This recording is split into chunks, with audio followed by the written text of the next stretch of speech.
There's no need to introduce the teachers, but as a leader, because remember this thing that you are guests. He's a SADTU leader, he's the former Provincial Secretary of Northern Cape. Because this union recognizes leadership qualities.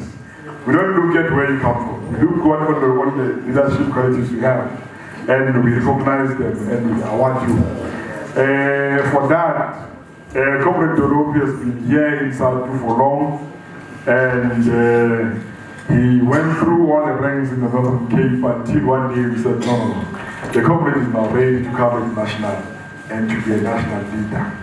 Now, he's a deployee of Mpumalanga in terms of you have employees in provinces, in the provincial executive committees.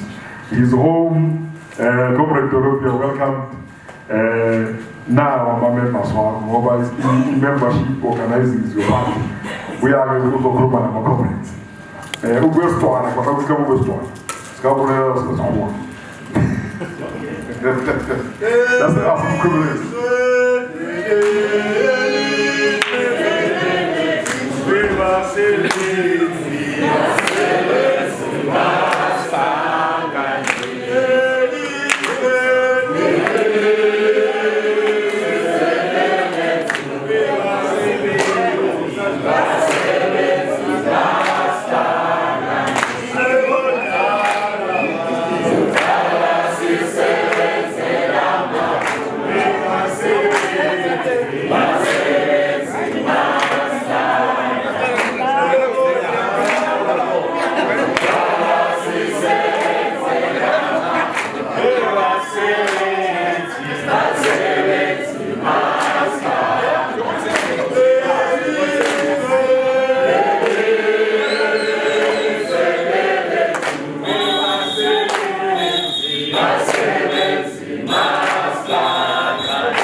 Should be told, because at times our lecturers get confused about this thing of who represents them really. At least now when you go back, you should tell them that the unions that are discussing their conditions of service are unions in the education sector. And SADTU is an overwhelming majority there. Comrades, nothing will happen about the conditions of service of the TVET election without SADTU. But anything can happen with the conditions of service of TVET election with SADTU alone, as things stand now. And that's what we must report back to them, comrades.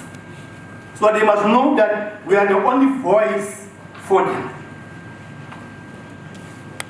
So we don't suffer from what they call, Walter, in medical terms, hydrocephalism, where you are growing a big head. No, we don't do that, comrades. We remain a humble union. Comrades, each time we meet like this, we should remind each other that we are not the first to occupy these positions. And we are not the first to pursue this struggle. We are advancing a cause started and pursued by many other heroes and heroines before us. We are still, comrades, the union of Elvis Nkosana, our first vice president for sports, who hails from this province. We are inspired, comrades, by our heroes and heroines and teachers of the mind, workers of the mind. We are standing on the soldiers of heroes like Comrade Nkosana, who was the chairperson of Mzansi region by the time of his passing. We will never forget Comrade Willie Matai, who was chairing the Highveld region by the time of his passing, and the region is now called after him. Comrades, we remember Comrade Justice Sibel, who was the former Western Region chairperson. And the region is now called after him. We should never forget Ngaba Matonzi, the former chairperson of the Tanzania region. And the region is now called after him. We are always going to be inspired by these heroes. They are giants, comrades, who contributed immensely to the struggle to liberate our country and to liberate teachers. And therefore we commit at this PGC that we will never betray what they stood and died for. These are men, and I didn't mention maybe some who could be women, who understood, comrades, that there is no better cause. There's nothing noble than the cause of serving the people and the working class in particular. Those of us, comrades, who are still alive and leading this union are challenged to make sure that a generation after us must speak about us like we are speaking about these heroes. A legacy, proud legacy of fighting for mankind. The simple thing that we should do such that we also get to be remembered in future is to love and respect teachers. Serve the education workers in the kind of way that will satisfy them. The PGC Congress takes place, like many would have said before me, a month almost after the national general elections and 3 months before the National Congress of our union. My contract is only 3 months left now. And Walter already threatens me, but I'm not sure. And by the look of it, Walter, when I saw the comments, how they sang, I think you will not succeed with your threat that you made. I'm inspired by how you were singing when I came here. So Walter reminds me that at the last provincial conference, I don't see the date. Was it last year? 2017. Yeah. So the PWC was summoned by, I don't know who are the lobbies, is the chairperson or whatever, into a room. So in this room, these lobbies then told them, hey, sit down. So the PWC members were so humble, they made this about your life. So, as firm as Walter is and the chairperson, I'm told, they were told to sit down. I mean, these comrades took the chairs and they were sitting. And the regional chairpersons take the chairs and tell the PWC pants. So he's advising me that he will try the same thing. But I'm saying I'm inspired by how you were singing. It looks better for me than how it looked for him.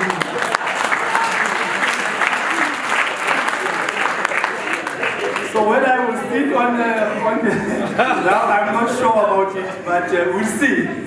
We'll see. That's why I'm trying my best as I'm making this input to make sure that I don't see.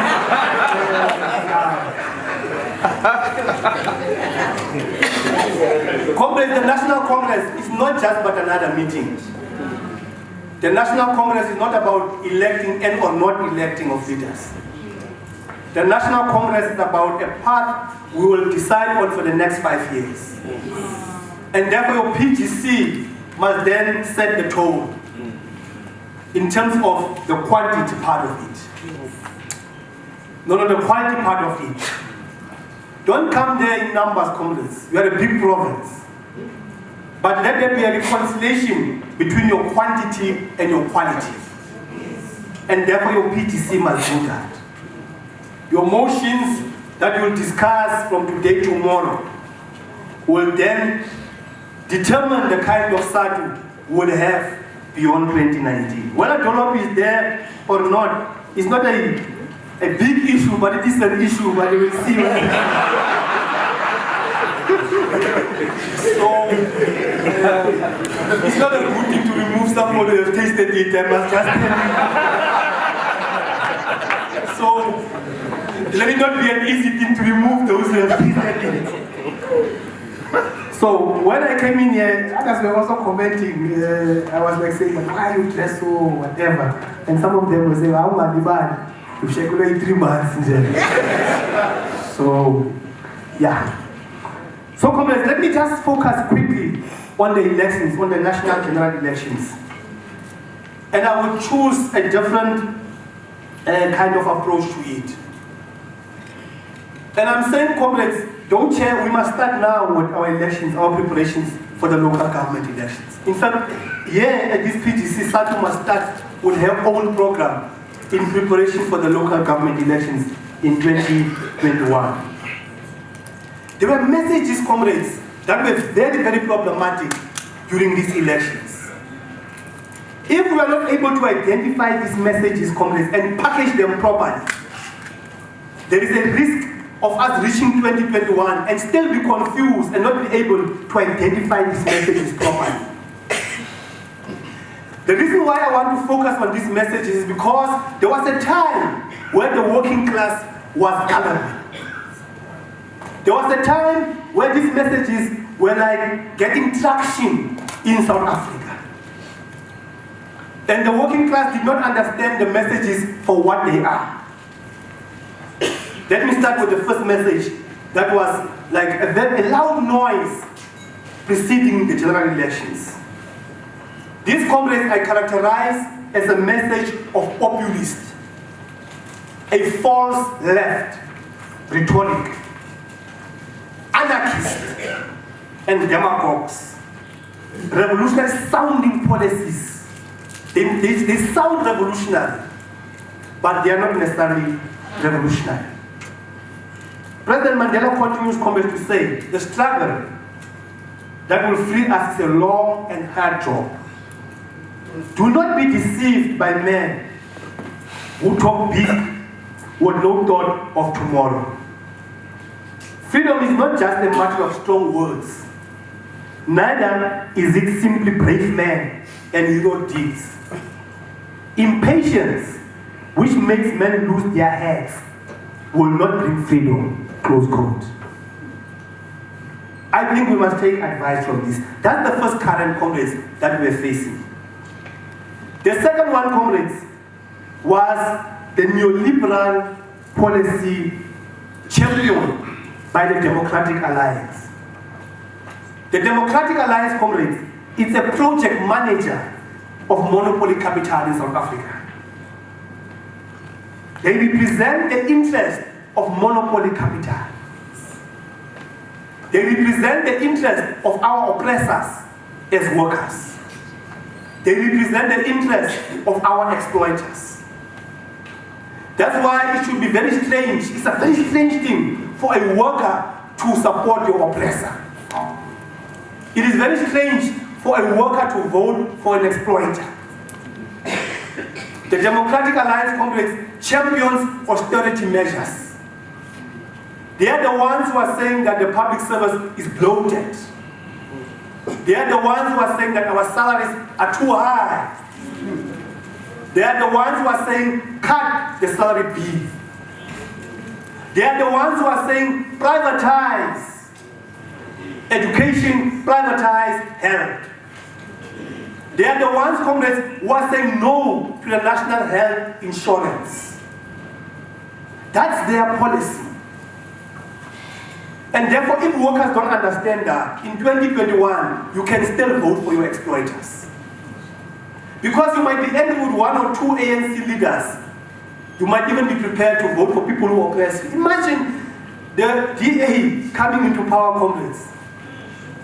The first target, in fact, anyway, would be SADTU. They will finish you quickly. And then, comrades, the third one, comrades, that we want to talk about. And this current was destroyed quickly, was the one of workerism. Workerism, comrades, was also rejected dismally, and it failed dismally during these elections. It was tested and it did not succeed. And this was the party called the Socialist Revolutionary Workers' Party. linked to NUMSA, but I don't think it's really a NUMSA thing. NUMSA has plus minus 350,000 members. This party only got 24,000 votes. So the question is that, who were they representing? The point, comrades, here was that it was to demonstrate that trade unions are not political parties. And trade unions can never be political parties. We can cite important examples of people who tried to convert trade unions to be political parties, but they all failed. It happened in Zambia. A former trade union converted that movement into a political party. It became one of the most oppressive political parties, harassing all progressive leaders, even those who were liberation fighters, including Kaun. Then you come down to the MDC. MDC, previously political party, a trade union. Shangarai, General Secretary of the Trade Union, he changed it, made a political party out of it. He became an agent of imperialism in Zambia. So we can quote many examples coming to say that workerism, trying to convert a union and make it a political party, has never went. So that tendency was defeated during these elections. The fourth tendency, comrades, that was also defeated during these elections is the tendency of bourgeois feminism. That was a tendency that was also defeated. Bourgeois feminism, comrades, was represented by a political party called the Women's Party. And they were advancing, according to them, issues of women. It failed, comrades, because women could see through it. That it was not a popular proletariat women movement. What they wanted was just to advance their own interest as the elite of society. They wanted to dine with men in Santi. And to them, it was not about the plight of the working class women in the farms, in the factories and schools. It was about deals of BEE and so on and so forth. So, comrades, that was a tendency that was also defeated, a tendency of bourgeois feminism. Comrades, not everything that is being pursued by women should be followed. What we should follow is that we must follow progressive proletariat women movement and not follow the bourgeois feminism, because their interests are not our interests. Their interests are different. The wife of Jeff Harden's interests are different from the working class woman.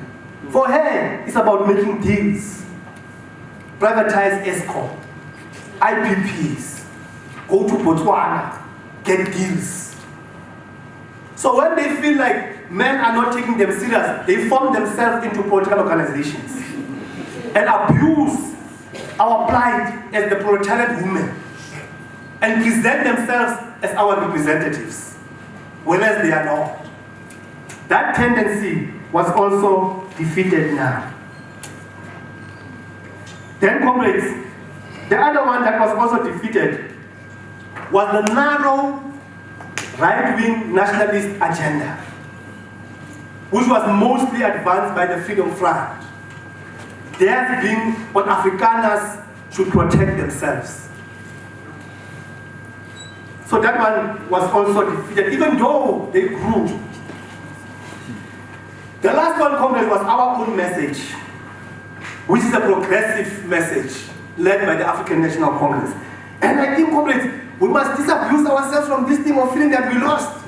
We did not lose the elections. We won the elections. We won the elections, comrades. If you do research all over the world, developing countries and developed countries, they win by 51%, 52%. We go up to 57%, we still feel we lost. And people present a 10% party as if it won. I can't see how normal. I can't fathom that. A party that got 57% feel we did not win. It's a problem. The difference between the second largest party in South Africa and the ANC is more than 40%, if I'm not mistaken. Close to 40%. But we still feel like we did not win. What you need to lead a country is 50% plus 1. That's what you need. You need 66% for changing the constitution, and I don't think that's what we are immediately thinking about. But we still feel, no, we lost them. What did you lose? You have a mandate. You must lead. Those who are in government must lead us. Because they can take decisions at any time. Well, maybe in Gauteng that might be a problem. But even in Gauteng, comrades, let's look about the quantity that Gauteng brings. Gauteng brings almost a quarter of the total votes of the ANC. But we don't appreciate that. We say they just one word. Gauteng brings 2.4 million votes, real votes. The ANC gets 11 million. But almost a quarter of those votes come from one province, which is Gauteng. Instead of saying to them, comrades, it's difficult in terms of percentages, but you assisted us in terms of the national vote. We feel like, no, hey, Gauteng and whatever. Comrades, let's celebrate our victory. We have won the elections.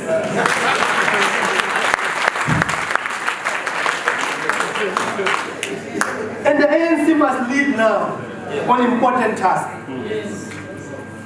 What the ANC promised the people, it's a fight against corruption. Chair, I call it. Lamasala comrades, I call the comrades. No. Stealing must come to an end now.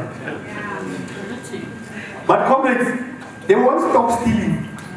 These people who are thieves in the ANC in government. We must stop them. As Nkosana. The unions, comrades must stand up. The Communist Party. We must stop the thieves. In fact, these comrades were not more stealing chairs. They were taking. I mean, in the last years, it was like it's their money. They just take and so on. If you follow the stories in the Zondo Commission, we must make sure that as this Zondo Commission continues, that some of them will have to go, will have to face the music. Our comrades, you can't steal our money. After stealing our money, you want to retrench teachers.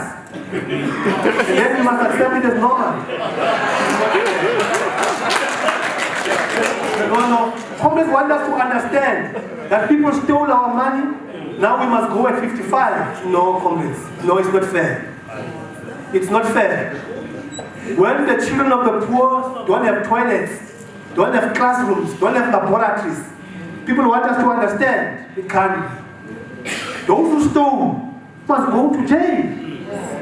The ANC must do that. Comrades, if you do that, you will inspire society to say there are consequences for wrongdoing. If you don't do that, I might be tempted to steal as well. Because I think that stealing is just a normal thing in South Africa. So the ANC must attend to poverty, the ANC must attend to unemployment, and the ANC must attend to inequality. We are the worst in the world in terms of inequality. The ANC must in-source. That's why my chairperson of the ANC in the Northern Cape, I love what he says. He's saying, comrades, in-source. Mpumalanga Chair, I didn't hear you now, but before we close, maybe you must come back and say, we are going to in-source as well. The premier of the province must in-source, comrades. Yes. Security guards should be in-source. Keeping them private is to exploit them, comrades. Those people who are getting these tenders exploit our people. Pay them low salaries, no benefits, no retirement, no UIF, no leave dispensation, nothing. Our government must in-source, comrades, because our people are being exploited by our fellow black brothers. Through BE, of course the idea is good, but I mean, let's be honest, the comrades are exploiting our people. The ANC must in-source before the EFF put us under pressure. They are doing well. They have in-source in Johannesburg through their pressure. They are sourcing in Tswane. They've tried in Nelson Mandela. And in many of the universities, through pressure of the EFF, universities are sourcing comrades. Why should we act when the EFF put us under pressure? Can't we just do things the right way? I mean, the question, a noble program of SASCO, for free education was stolen by these thieves. It is not the EFF that started the program of free higher education. It is SASCO. But because it was said by one of us, we didn't respond to it. The EFF stole that. You remember what I said earlier? They stole genuine demands and convert them into revolutionary programs. Now we give students money. They claim that it's them who fought for that. So Mpumalanga, please, securities maybe in a few months should be enforced. At our schools, when they are cleaners or whatever, these feeding scheme people, let's consider them and get them permanent. We can't have them, our mothers and sisters, our brothers, be permanent casual workers. Permanent temporary must come to an end. The ANC must make sure that the national health insurance is finalized, comrades. Comrades in South Africa, only 16% of people can access quality health care. 84% of people in South Africa can't access health care. I once presented this thing, Chair, to say that I had a friend, two friends of mine, were traveling in the same car. They got involved in a car accident. So the one who had a medical aid, these whatever 24 came, took him, and the other one who didn't have a medical aid. They were both friends in the same car. Unfortunately, the other one lost his life. Friends divided by only one thing, the question of medical aid. If both of them had health care, whatever facility system that took care of both of them, I'm not called, but I think maybe he would have been able to save his life. Comrades, our mothers and sisters die on a daily basis. Not because there's nothing that we can do to stop that from happening, but because they can't qualify, they don't have money to pay for medical aid. So we are saying as Nkosana, as SADTU, that government promised people the national health insurance. Let's do that. Comrades, GEMS is not assisting us in any way. So why do we have to keep GEMS? Why are we expecting for more people? You keep on paying, but what for? The ANC promised people good health care, and they must do that. I'm happy, Chair, you spoke about the government employee housing scheme. Even before we finalize it at the level of the DPSA, meet the provincial leaders. Let's start looking at what we as Mpumalanga can do. Maybe we can lead by example.